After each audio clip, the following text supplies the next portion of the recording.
Le dirigeant, le manager ne doit pas être seul pour gérer une crise. Il lui faut mobiliser les forces vives de l'entreprise pour en sortir au plus tôt. Après avoir présenté une méthode efficace de planification et le rôle du manager dans une telle situation, il s'agit de s'intéresser à l'outil essentiel mis à sa disposition, la cellule de crise. En fait, c'est quoi une cellule de crise ? C'est essentiellement un moyen mis à la disposition du décideur, du responsable, pour l'aider dans la gestion de la crise.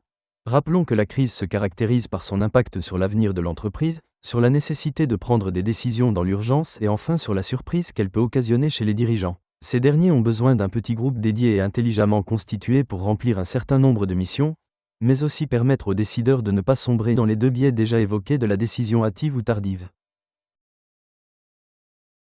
Le rôle de la cellule de crise est double et successif. D'abord, elle est créée pour aider le décideur dans sa prise de décision. C'est tout ce travail amont de recueil d'informations, d'analyse, d'étude de solutions possibles, de gestion des urgences évoquées dans la méthode, puis l'appui à la définition et à la rédaction des directives, consignes, communiqués, etc. Ensuite, dans un deuxième temps, cette même cellule, ou une partie d'entre elles, sera chargée de suivre et de contrôler l'exécution des directives des décisions prises par le responsable, d'imaginer des plans alternatifs si nécessaire, de proposer des réorientations.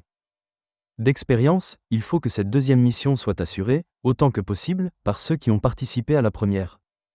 Le rapport Lizuret sur la gestion de la crise sanitaire sorti en juin 2020, suite à l'épidémie de Covid en France, donne de nombreuses illustrations de ce que doit, ou pas, être une vraie cellule de crise.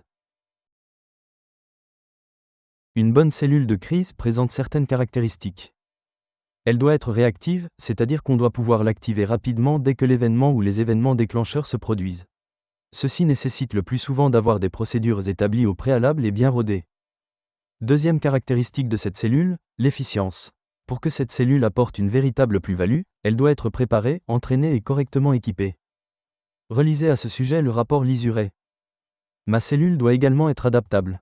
Devant faire face à l'incertain, elle doit pouvoir être modulée, configurée en fonction du type de crise traitée, celle qui se présente et non celle imaginée. Enfin, dernier point essentiel, c'est la cohésion qui passe par l'habitude à travailler ensemble avec un objectif commun et partagé.